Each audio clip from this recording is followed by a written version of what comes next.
The next couple years will be generally more of what we have already been experiencing since the big shakeup of early 2020, which was marked by the major Capricorn conjunction of Saturn and Pluto most notably, but we had a whole lineup there. So in total we had Mercury, Saturn, Pluto, Sun, Jupiter, and South Node all lining up in Capricorn in January of 2020.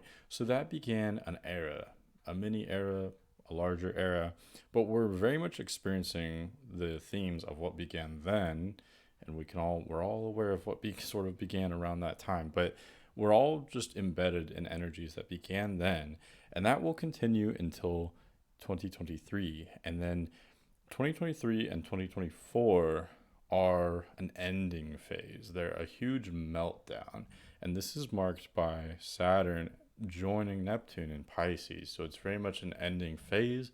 It's very emotional, it's very intense. It's very difficult for us because we don't like change, we don't like endings. They're very difficult, and you have this whole meltdown. There's no structure, there's this structure just melting away. Things that were reliable before aren't in 2023. And so there's this huge meltdown and an ending, and the next major upheavals will begin in 2024 and 2025. These years mark a huge transition into a much different phase in which we will experience for the latter part of the decade. So there's this huge change right around the midpoint of this decade where the first half of the decade is very yin dominant. It's very earthy, it's very watery, it's very heavy. It's like we're closed in, we're walled in, everything's very heavy. It's almost kind of depressing. This changes dramatically as we enter the latter half of the decade, and I'll talk more about that in just a moment. So, just generally speaking, there is not just division right now. We all know there's division, but this is a battle of narratives, of worldviews, of beliefs and perspectives. We are undergoing a third world war that is more covert and strategically subtle than the first two world wars were. In America, we are also experiencing a civil war and a revolutionary war. These two are fought with ideas, with policies, economics, mind control, and other forms of quote unquote soft warfare rather than direct confrontation or all out war. So we're not physically battling right now, but there are these multiple wars that are happening that are defining this decade. However, there is also a growing desire for unity, which I don't believe is I don't believe we're all on the same page yet, but it's small and it's growing fast. It's growing rapidly. It's growing exponentially. So let's see. So this growing desire will increase exponentially until it becomes undeniable by 2025, 2026, especially by 2026.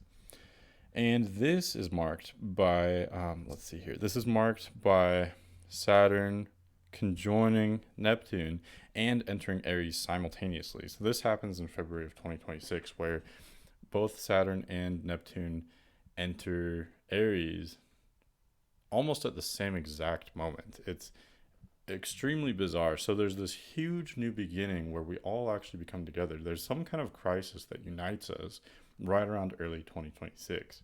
And 2026 continues to be a very eventful year where there's very much these new beginnings happening in a very dramatic way, in an undeniable way. Okay, and this is also marked by Uranus's entrance into Gemini in May of 2026. So both of these major events with these outer planets in the first half of 2026 mark a huge turning point where we, as a society, we are going to completely change. We're going to be unified onto a new view. So right now there's all this battling of views, of narratives. The narrative will be decided, and it will be decided largely by 2026. Of course the battle will continue, but people will more or less start to go to one side of things, to one common understanding. And that's where it gets very interesting, because I don't know what that understanding will be, but we will all want to come together as a collective. We will all have to for our own survival, and we will all internally know that at that time. And as we enter the last half of this decade, a set of beliefs and narratives will take hold as the clear, dominant, or chosen worldview. Only then will we all experience profound changes which will radically transform society and usher in the dawning of a new age, the Age of Aquarius. And that might sound like a bold prediction, but really it's not. If you look back at any of the ancient teachings, they all pointed to this time. So between 2012 and 2027 is this transitional phase. And so as we get to 2026 in particular, it really begins the dawning of a new age. And if you look at the astrology from 2026 to 2030, there's all of these major grand air trines, and all the outer planets start lining up in yang signs, mostly air, but also fire to some extent. So you get all these massive air trines, and that's where you'll really start seeing some dramatic, profound change. Things will be lighter then with all these air and fire energies. We'll have more room to breathe and to grow in a very dramatic way. We'll finally have all these restrictions lifted, and exactly how that looks, no one knows. But whatever direction we choose to go, we're going to go full speed in that direction as we enter the late 2020s. Let's see here. And then I just included here how, we'll enter the Age of Aquarius. Hindu teachings called this the Dvapara Veda. I need to look that up. I'm so sorry. I didn't prepare for this. But Mayans and others called it the fifth or the sixth world. Ancient people knew about this. They all pointed to now in the general sense of the word. So they all pointed to this new age beginning. Let's see here. And then also the generation. So we have Gen Z. So Gen Z sort of ends right around 2026. And then after that, we have a new generation, Generation A, Generation Alpha. So they are born into this fire phase where they will really bring us into this new world, especially in a couple decades as they get older. They will become the leaders of this new world. So that's going to be very exciting as well. Let's see here. Okay, and then I think I covered everything. The yang elements of the late 2020s indicate an environment conducive to spontaneity and action, mobilization of new dramatic change. So hopefully that kind of makes sense. After 2030, the new age will be undeniable, and our fate will be set for millennia to come.